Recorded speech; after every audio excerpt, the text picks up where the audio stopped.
अस्सलामुअलैकुम to everyone and welcome to my YouTube channel snowbirds biology. तो आज हम पढ़ने जा रहे हैं इकोलॉजी। तो मैं आपको थोड़ा सा बता देती हूँ कि प्रीवियस लेक्चर में हमने क्या पढ़ा था। हमने पढ़ा था एनवायरनमेंट के बारे में कि एनवायरनमेंट क्या होता है। तो जो हमारे सराउंडिंग में जो चीज़ें हैं उसको हम अपना एनवायरनमेंट कहते हैं, ठीक है। तो एनवायरनमेंट में क्या क्या चीज़ें आती हैं, बायोटिक चीज़ें आती हैं, एबायोटिक चीज़ें आती हैं। Biotic means living things and abiotic means non living things. तो लिविंग थिंग्स में हमने देखा प्लांट्स थे, एनिमल्स थे, ह्यूमंस थे, माइक्रो ऑर्गेनिजम्स थे, ठीक है। ये सब आ गए लिविंग थिंग्स में, बायोटिक में। फिर हमने देखा एबायोटिक में क्या था, जैसे लैंड है, सॉइल है, एयर है, रिवर है, वाटर है, माउंटेन्स है। ये सब किसमें, जो नॉन लिविंग थिंग्स है। तो ये दोनों जो है हमारा एनवायरनमेंट को बनाते हैं, ठीक है। ये हमने पढ़ा था। फिर हमने पढ़ा था लिथोस्फीयर के बारे में, हाइड्रोस्फीयर के बारे में, एटमॉस्फेयर के बारे में। और एटमॉस्फेयर में मैंने आपको कहा था कि इसमें से जो है चांस होते हैं कि यहाँ से क्वेश्चन आपको पूछे जा सकते हैं, ठीक है। एटमॉस्फेयर के कितने लेयर्स हैं, ट्रोपोस्फीयर, स्ट्रेटोस्फीयर, मीजोस्फीयर, ठीक है, थर्मोस्फीयर, आयोनोस्फीयर। तो इनमें क्या क्या जो है फिनोमिनन होते हैं वो मैंने आपको बता दिया था, ठीक है। तो आज का जो टॉपिक है वो है इकोलॉजी। तो सबसे पहले हम देखते हैं कि इकोलॉजी जो वर्ड है ये टर्म किसने दी थी। क्योंकि देखो आपके एग्जाम में, ठीक है, आपको कंसेप्ट क्लियर होना चाहिए, बट ऐसे भी क्वेश्चन आते हैं एग्जाम में कि हाँ जी बताओ ये टर्म किसने दी थी, ये डेफिनेशन किसने दी थी, ठीक है। तो आपको जो है इनका नाम जो है याद होने चाहिए। तो इकोलॉजी टर्म है वो दी थी अर्नस्ट हैकेल ने, ठीक है। तो ये नाम आपको याद रखना है। अर्नस्ट हैकेल ने जो है वो इकोलॉजी का टर्म जो है दिया था, कॉइन किया था। उसके बाद इसको यूज किसने किया था, the term ecology was used by, ये भी आपको याद रखना है, रेटर ने। दो आ गए, कॉइन किसने किया था और फिर इसको यूज किसने किया था, ठीक है। उसके बाद हम देखते हैं फादर ऑफ इकोलॉजी कौन है। फादर ऑफ इकोलॉजी कौन है? फादर ऑफ इकोलॉजी है A.V. हमबोल्ट, ठीक है। हो गई तीन चीजें आपको याद रखनी है। और क्या याद रखना है, फादर ऑफ मॉडर्न इकोलॉजी, ठीक है। क्योंकि फिर डे बाय डे जो है हर सब्जेक्ट में इंप्रूवमेंट, ठीक है, आती है। तो मॉडर्न इकोलॉजी कौन है, वो है ओडम। क्या है, ओडम। हो गई चार चीजें याद रखनी है। फिर आता है फादर ऑफ इंडियन इकोलॉजी। देखो इंडिया में भी जो है स्टडी किया जाता है इकोलॉजी को। तो यहाँ पे जो कंट्रीब्यूशन ज्यादा वो किसका था, प्रोफेसर रामदेव मिश्रा, ठीक है। प्रोफेसर रामदेव मिश्रा जो है वो है फादर ऑफ इंडियन इकोलॉजी। तो ये चार चीजें आपको याद रखनी है। अर्नस्ट हैकेल ने ये टर्म कॉइन की थी, उसके बाद यूज किसने की थी, रेटर ने। फादर ऑफ इकोलॉजी कौन है, A.V. Humboldt. And father of modern ecology कौन है, Odum. Father of Indian ecology कौन है, प्रोफेसर रामदेव मिश्रा, ठीक है। ये चीज आपको याद करनी है। तो देखो ये हो गए यहाँ तक। अब हम देखते हैं कि इकोलॉजी का मतलब क्या है। अभी तक हमने देखा चलो कॉइन किसने की, फादर कौन है, मदर कौन है, सब देख लिया। लेकिन अब हम इसका मीनिंग समझते हैं। लेकिन उससे पहले हम देखते हैं कि अलग अलग इकोलॉजिस्ट ने अपने टाइम पे अलग अलग डेफिनेशंस दी। पहले हम उनको पढ़ते हैं, उनको हम थोड़ा कंट्रास्ट करते हैं, अच्छा ये क्या कह रहा है, वो क्या कह रहा है, ठीक है। तो ऑलमोस्ट मीनिंग सबका सेम है, पर फिर भी हम देख लेते हैं क्योंकि एग्जाम में पूछा जा सकता है कि हाँ जी बताओ ये डेफिनेशन ऑफ इकोलॉजी किसने दी थी, ये डेफिनेशन किसने दी थी। तो 2-3 इंपॉर्टेंट डेफिनेशन है वो मैं आपको बताती हूँ। देखो सबसे पहले हम देखते हैं ओडम। ओडम कौन था, ओडम था फादर ऑफ इकोलॉजी। ओडम ने किस तरह से डिफाइन किया इकोलॉजी को, ओडम ने कहा कि देखो ओडम ने क्या कहा। ओडम ने कहा इकोलॉजी जो है ये एक स्टडी है ऑफ, किसकी स्टडी है, ध्यान से देखना। It is the study of structure and function of nature, ठीक है। देखो है तो ये एक लाइन की डेफिनेशन, लेकिन इसका मतलब क्या है। देखो इस डेफिनेशन का क्या मतलब है, इकोलॉजी जो है is the study of structure and function of nature. तो हमारा जो नेचर है इसमें अंदर क्या क्या आता है, इसके अंदर लिविंग थिंग्स आते हैं एंड नॉन लिविंग थिंग्स आते हैं। तो अगर नेचर का हम स्ट्रक्चर देखें वो क्या है, वो इन्हीं दो चीज़ों से बना है। दैट मीन्स कि हमने पहले स्टडी करना है इसका स्ट्रक्चर क्या है, इसके बायोटिक कंपोनेंट्स देखने हैं, इसके एबायोटिक कंपोनेंट्स जो मैंने आपको बताया, plants, animals, micro organism, humans, land वगैरह, सॉइल, एयर, ये सब चीज़ें जो हमें स्टडी, तो ये स्ट्रक्चर बनाती है नेचर का, ठीक है। तो वही हो गया study of structure of nature and function. तो फंक्शन में क्या चीज़ें आती हैं, तो जितने भी यहाँ पे चीज़ें प्रेजेंट है, अर्थ पे प्रेजेंट है, वो सब की सब ऐसा तो नहीं कि बेकार बैठी हैं, सब लगे हुए हैं कोई ना कोई काम। जो अगर आपको लग भी रहा, कोई अगर एक मॉस्किटो होता ना, वो भी मतलब बेकार नहीं होता है, वो भी कुछ ना कुछ काम कर रहा है। हम ह्यूमंस हैं, देखो हम ह्यूमंस जो है वो इंटरेक्ट करते हैं अपने एनवायरनमेंट से, उसी तरह हर एक लिविंग ऑर्गेनिज्म जो है, छोटे से छोटा माइक्रो ऑर्गेनिज्म भी इंटरेक्ट करता है अपने एनवायरनमेंट से। तो वही तो चीज़ इसने बताई ओडम ने कि स्ट्रक्चर तो हमने पढ़ लिया, लेकिन इसके साथ इसके फंक्शन भी पढ़ने हैं, ठीक। जिस तरह से मैं जो है यहाँ पे हूँ, मैं बाहर जाऊँगी या यहाँ पे हूँ तो मैं ऑक्सीजन इनहेल कर रही हूँ, तो इंटरेक्शन हो रही है, तो फंक्शन है किसका, एयर का फंक्शन है, मेरा फंक्शन है, ठीक है। एयर का फंक्शन है हमें जिंदा रखना, ऑक्सीजन का फंक्शन है हमें जिंदा रखना। उसी तरह से अगर हम एक प्लांट की एग्जाम्पल लेते हैं, प्लांट जो है जो कि सॉइल में है, उस सॉइल के थ्रू उसको न्यूट्रिएंट्स मिल रहे हैं, उस सॉइल के थ्रू उसको वाटर मिल रहा है, तो इंटरेक्शन है किसके बीच, एक बायोटिक चीज़ के बीच और दूसरे एक बायोटिक चीज़ जो कि एक प्लांट है और दूसरा एबायोटिक चीज़ जो सॉइल है, इन दोनों के बीच में जो है इंटरेक्शन हो रही है। तो दोनों फंक्शन कर रहे हैं, सॉइल अपना काम कर रहा है, फिर प्लांट क्या काम करेगा, ये फ्रूट्स देगा, ठीक है। ह्यूमंस जो है, एनिमल्स जो है उसको कंज्यूम करेंगे, ठीक है। तो ये इसका फंक्शन है। इवन एक मॉस्किटो जो होता है वो भी अपना काम करता है। देखो एक फीमेल मॉस्किटो क्या होती है, वो जाती है ह्यूमंस का जो है खून पी जाती है उनका, तो वो किसके लिए, अपने एग्स के लिए, तो वो भी डिपेंडेंट है किस पर, ह्यूमंस पे, बाकी पे ब्लड के लिए, ठीक है। तो फंक्शन तो कर रही है ना ये, कुछ ना कुछ काम। तो हर जितने इस पूरे नेचर में जो है हर कोई जो है बिजी है अपना काम करने में, ठीक है, एक दूसरे पर डिपेंडेंट है। तो वही ओडम ने कहा कि ये किसकी स्टडी है, स्ट्रक्चर की एंड फंक्शन ऑफ नेचर। तो फंक्शन, नेचर किस तरह से फंक्शन करता है, इसी तरह से, ठीक है। तो ये आ गई ओडम की डेफिनेशन। अब हम आते हैं सेकंड डेफिनेशन पे। तो सेकंड आते हैं मार्क गैलोफ। तो ये कहते हैं कि इकोलॉजी जो है वो है स्टडी ऑफ इकोसिस्टम्स। क्या है, स्टडी ऑफ इकोसिस्टम्स। देखो इकोसिस्टम क्या होता है वो मैं आपको अभी आगे लेक्चर में ये बता दूंगी, ठीक है। उसके बाद आते हैं तीसरे, चार्ल्स क्रैम्प, ठीक है। तो फिर आते हैं चार्ल्स क्रैम्प। देखो इनकी डेफिनेशन क्या है, ये भी कहते हैं कि जो इकोलॉजी है एक साइंटिफिक स्टडी है जिसमें कि इंटरेक्शन होती है, ठीक है। एक ऑर्गेनिज्म की उसके एनवायरनमेंट के साथ इंटरेक्शन होती है और उसके बाद जो है फिर पता चलता है कि क्या वो ऑर्गेनिज्म जो है कितना वहाँ पे डिस्ट्रीब्यूट हो जाएगा, कितनी उसकी एबंडेंस होगी। मैं आपको एक एग्जांपल बताती हूँ। फॉर एग्जांपल एक देखो मैं ये डेफिनेशन कैसे समझाती हूँ मैं। देखो मान लो यहाँ पे एक जगह है, एक पीस ऑफ लैंड है, यहाँ पे दूसरी जगह है, ठीक है। इस सॉइल के अंदर जो है न्यूट्रिएंट्स कम है, क्या है, न्यूट्रिएंट्स कम है, वाटर कम है, यहाँ पे ज्यादा है। अब यहाँ पे प्लांट्स हैं, क्या है, प्लांट्स हैं यहाँ पे।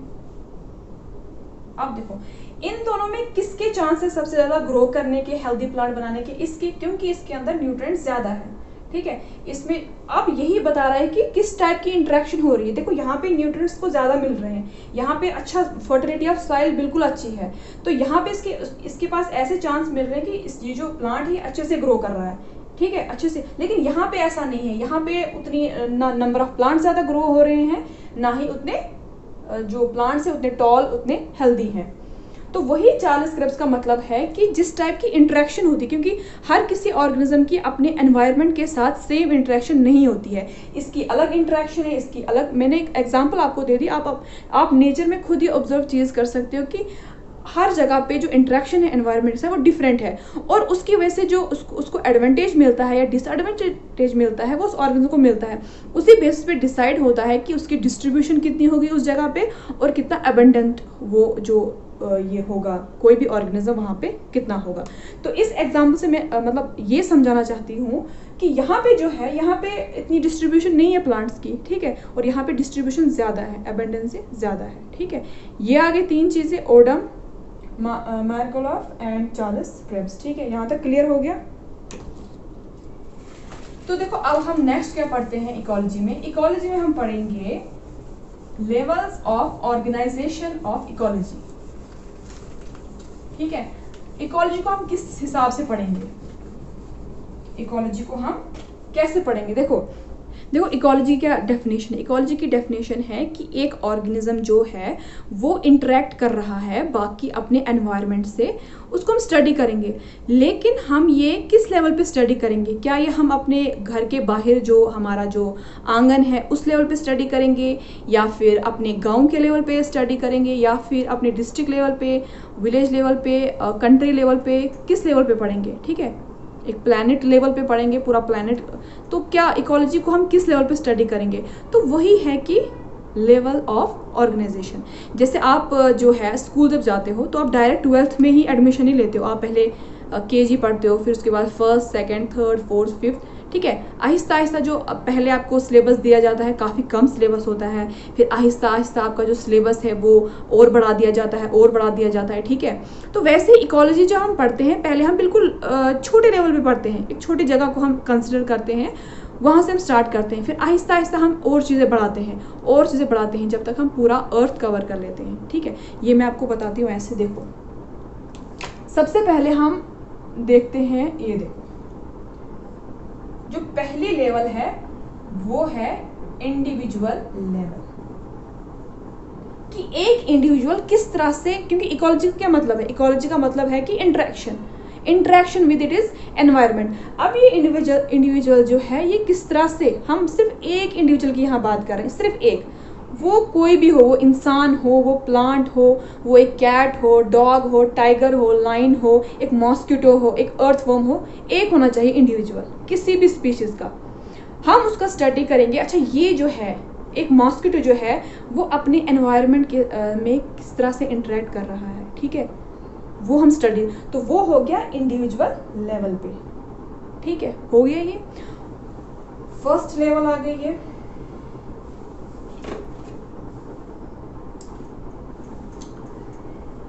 अब हम देखते हैं इंडिविजुअल के बाद कौन सी दूसरी लेवल आती है। दूसरी लेवल आती है, वो आती है पॉपुलेशन। क्या आती है? पॉपुलेशन। ठीक है, अब ये पॉपुलेशन क्या मतलब है। देखो अभी यहाँ पे हमने सिर्फ एक बंदे की बात की, चाहे वो फिर इंसान हो, बिल्ली हो, डॉग हो, टाइगर हो, एक प्लांट हो, एप्पल ट्री हो, कोई भी हो, लेकिन एक इंडिविजुअल का इंटरेक्शन हम स्टडी कर रहे थे अपने एनवायरनमेंट में।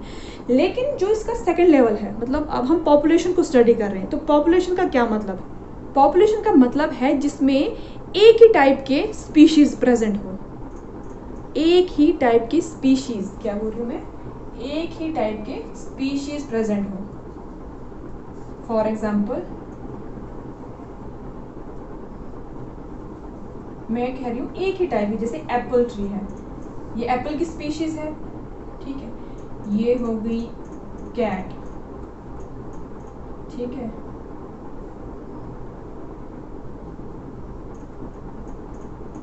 ये दूसरी स्पीशीज। देखो स्पीशीज वो ग्रुप ऑफ ऑर्गेनिज्म होते हैं जो आपस में ब्रीड कर सकते हैं।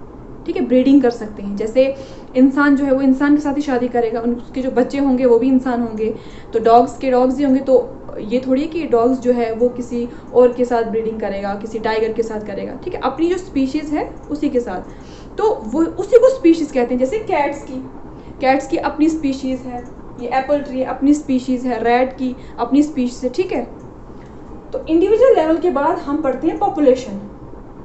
ठीक है, तो एक एक स्टेप जब बढ़ता जा रहा है तो नंबर ऑफ जो इंडिविजुअल्स हैं वो भी बढ़ते जा रहे हैं। तो यहाँ पे हम इसको स्टडी करेंगे, ग्रुप ऑफ इसको कैट्स को स्टडी करेंगे कि किस तरह से ये इंटरेक्ट करते हैं अपने एनवायरनमेंट के साथ। तो इसके एनवायरनमेंट में ह्यूमंस आते हैं, तो ये ह्यूमंस के साथ कैसे इंटरेक्ट करती है। ये जाएगी उसके घर तो ह्यूमंस को दूध देंगे पीने के लिए, दूध पिएगी। ठीक है, और किस तरह से इंटरेक्ट करेगी, जो वहाँ पे रोडेंट्स प्रेजेंट हैं, रैट्स प्रेजेंट है, वो उनको खाएगी।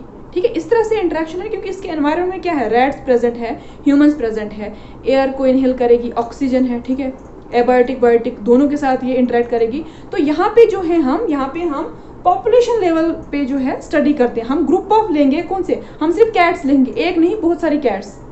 ठीक है, यहाँ पे हम स्पीशीज ले रहे हैं। ठीक है, या फिर हम एप्पल ट्री है, जहाँ पे वहाँ अगर एप्पल के ट्रीज प्रेजेंट हो, सेम जो एप्पल ट्रीज हैं उन्हीं को हम स्टडी करेंगे, किस तरह से इंटरेक्ट कर रहे हैं अपने एनवायरनमेंट के साथ।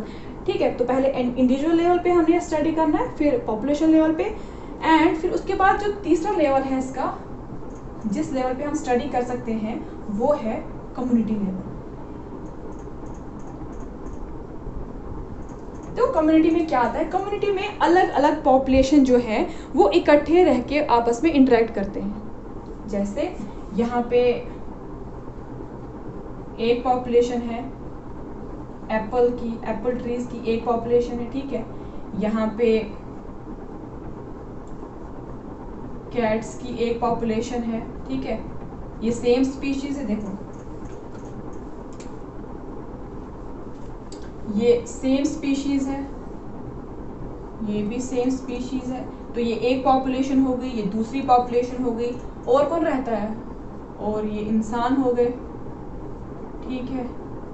ये इनकी अपनी पॉपुलेशन हो गई, ठीक है। तो यहाँ पे डॉग्स हो गए, ठीक है, यहाँ पे डॉग्स हो गए, ये अपनी पॉपुलेशन है। यहाँ पे इंसेक्ट्स हो गए, ये इनकी अपनी पॉपुलेशन है, ठीक है, इंसेक्ट्स। अब देखो एक कम्युनिटी में जो है हमारे पास अलग अलग पॉपुलेशन है। पॉपुलेशन में हमने क्या पढ़ा, पॉपुलेशन हमने पढ़ा जिसमें सेम स्पीशीज के जो है ऑर्गेनिज्म होते हैं, लेकिन कम्युनिटी में अलग अलग पॉपुलेशन को हम स्टडी करते हैं, ठीक है। ये एक पॉपुलेशन आई कैट्स की, ये इंसान की पॉपुलेशन, ये ट्रीज की, ये डॉग्स की, ये इंसेक्ट्स की, ठीक है। तो कम्युनिटी में हम क्या लेते हैं, अलग अलग पॉपुलेशन लेते हैं, उनको स्टडी करते हैं कि ये आपस में किस तरह से इंटरेक्ट हो रहे हैं। हो गई 3 लेवल्स हो गए। अब हम आते हैं 4th लेवल पे। तो कम्युनिटी के बाद क्या होता है, देखो अब जो ये जितने भी ये ऑर्गेनिज्म मैंने आपको बताए, जैसे इंसेक्ट्स हुए, ह्यूमंस हुए, कैट्स हुए, डॉग्स हुए, ये जहाँ पे रहते हैं, जैसे हम अपने घर को क्या कहते हैं, हम अपने घर को कहते हैं हाउस, होम कहते हैं। वैसे जहाँ पे ये रहते हैं, जैसे डॉग जहाँ पे रहेंगे, इंसेक्ट जहाँ पे रहेंगे, जो भी ऑर्गेनिज्म जहाँ पे रहता है उसको हम कहते हैं कि ये उसका हैबिटेट है। क्या है, हैबिटेट। हैबिटेट मतलब इसका घर है, यहाँ पे वो रहता है। जैसे अर्थवर्म की हैबिटेट क्या है, वो सॉइल में रहते हैं, ठीक है, ये उनका हैबिटेट है। फिश की क्या हैबिटेट है, वो पानी में रहते हैं, उनका घर जो है वो पानी में है, ठीक है। तो एक बर्ड है, उसका हैबिटेट कहाँ है, उसका घर कहाँ है, एक पेड़ पे, ट्री पे, तो ये इसका हैबिटेट है। तो देखो इसके बाद कम्युनिटी के बाद जो आता है वो आता है इकोसिस्टम, जो मैं आपको अभी बता रही थी हैबिटेट के बारे में। तो इकोसिस्टम में बहुत सारी हैबिटेट्स आती हैं। देखो अब जो है हर लेवल पे जो है एक ब्रॉडर चीज़ हमें देखने को मिल रही है। यहाँ पे एक इंडिविजुअल था, यहाँ पे सेम स्पीच थी, यहाँ पे डिफरेंट पॉपुलेशन थी, और यहाँ पे डिफरेंट हैबिटेट्स हैं। तो आप देखो कि इकोसिस्टम में कितना, आप देखो अगर आप देखोगे इकोसिस्टम में, जैसे आप देखोगे एक पेड़ है, ये एक बर्ड का जो है हैबिटेट है वो आ गया इकोसिस्टम में। जो लैंड है, सॉइल है, वो जो है अर्थवर्म, उनका हैबिटेट आता है, वो हैबिटेट। तो कुल मिला के जितने भी हैबिटेट्स मिल रहे हैं वो सब क्या बनाते हैं, इकोसिस्टम। तो स्टार्टिंग में मैंने आपको क्या कहा था कि जो मैरगोल्फ थे उन्होंने क्या कहा था, उन्होंने कहा था कि जो इकोलॉजी है it is the study of ecosystems. तो जो हैबिटेट्स में ये ऑर्गेनिज्म रह रहे हैं, किस तरह से इंटरेक्ट कर रहे हैं, उसी का स्टडी है। तो इकोसिस्टम में हम क्या लेते हैं, डिफरेंट हैबिटेट्स। तो डिफरेंट जितने भी हैबिटेट्स हैं वो मिला के क्या बनाते हैं, इकोसिस्टम, ठीक है। क्या बनाते हैं, इकोसिस्टम। तो यहाँ तक क्लियर है ये। तो इकोसिस्टम के बाद क्या आता है, इकोसिस्टम के बाद आता है बायोम। क्या आता है, बायोम। तो बायोम क्या होता है, जब बहुत सारे इकोसिस्टम मिलके जो हैं वो एक बायोम बनाते हैं। बहुत सारे जो है इकोसिस्टम मिला के क्या एक बायोम बनाता है। मैं आपको बायोम की एग्जांपल ऐसे देती हूँ। फॉर एग्जांपल हम लेते हैं राजस्थान का डेजर्ट, क्या लेते हैं, वो एक बायोम है, ठीक है। वहाँ पे जो कंडीशंस हैं वो अलग है, वहाँ का टेम्परेचर अलग अलग है, वहाँ के जो लिविंग ऑर्गेनिजम्स हैं या जब वहाँ का जो एनवायरनमेंट है वो डिफरेंट होता है एक दूसरे बायोम से। अगर आप राजस्थान का देखोगे एनवायरनमेंट और वहीं पे आप कश्मीर का एनवायरनमेंट देखोगे, हिमालयन रीजन का एनवायरनमेंट देखोगे, तो आप काफ़ी एक स्ट्राइकिंग डिफरेंस है इन दोनों में। क्योंकि वहाँ की वेजिटेशन, देखो बायोम में क्या होता है, बायोम में वेजिटेशन डिफरेंट होती है, वहाँ का ज्योग्राफिकल एरिया अलग होता है, मतलब अब ये बिल्कुल अलग हो गई होती हैं चीज़ें, ठीक है। दो बायोम को डिफरेंस करना काफ़ी ईजी हो जाता है। देखो डेजर्ट में क्या होता है, वहाँ पे आपको कैक्टस मिलेगा।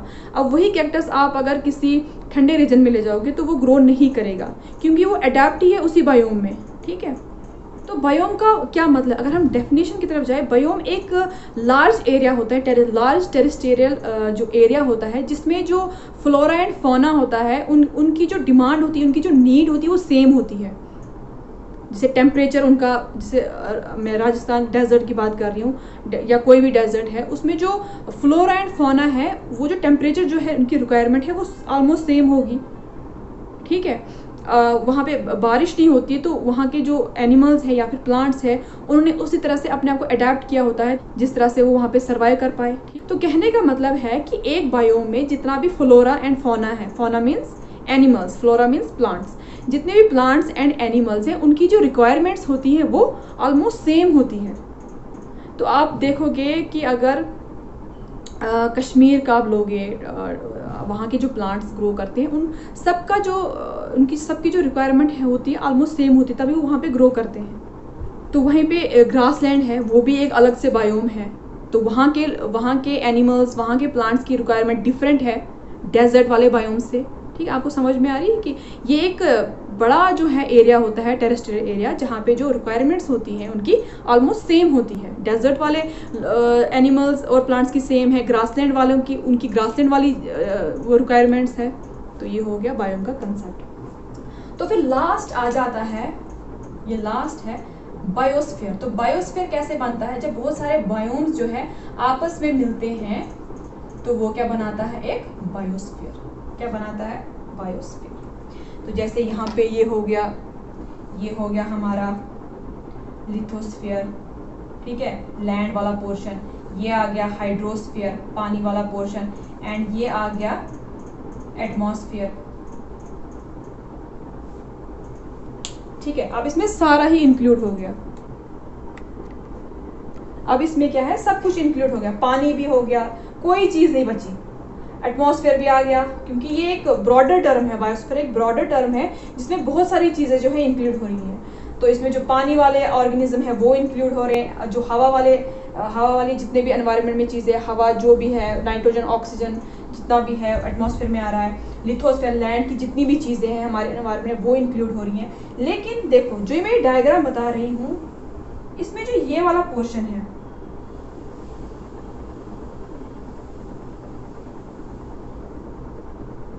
यहीं पे एक्चुअल में लिविंग ऑर्गेनिज्म है। देखो ऐसा नहीं है कि हाइड्रोस्फीयर में हर जगह पे लिविंग ऑर्गेनिज्म हो, हर जगह पे इंटरेक्शन हो, बहुत सारा जो है पानी प्रेजेंट है, लेकिन हर जगह तो मतलब 100 के 100% तो हर जगह तो लिविंग ऑर्गेनिज्म प्रेजेंट नहीं है। जो चीज़ प्रेजेंट है वो इसमें इंक्लूड है। तो वैसे ही लैंड के साथ केस है, आप देखो बहुत सारा पोर्शन लैंड का जो है जहाँ पे लिविंग ऑर्गेनिज्म नहीं है, ठीक है, तो वो जो है वो एक्सक्लूड की गई, तो जो जहाँ पे है वो यहाँ पे आ गई। तो वैसे एटमॉस्फेयर में भी यही चीज़ है, ठीक है। तो जो मीनिंगफुल जो है वो ये है, तो ये आता है हमारा बायोस्फीयर। तो ये था आज का टॉपिक, जिसमें हमने इकोलॉजी के बारे में पढ़ा कि किसने जो है इसकी टर्म कॉइन की, फिर बाद में डेफिनेशंस किसने दी, ठीक है। फिर हमने देखा कि लेवल्स ऑफ ऑर्गेनाइजेशन हमने पढ़ी कि पहले इंडिविजुअल लेवल पे होता है, फिर पॉपुलेशन, फिर कम्युनिटी आती है, फिर इकोसिस्टम आते हैं, फिर बहुत सारे इकोसिस्टम मिलके बायोम बनाते हैं, फिर बहुत सारे बायोम बन के एक बायोस्फीयर जो है बनाता है। तो ये था टॉपिक आज का इकोलॉजी। तो इंशाल्लाह नेक्स्ट लेक्चर में हम फर्दर इसके आगे जो होगा वो कवर करेंगे। तो if you like this lecture then subscribe the channel. Thank you.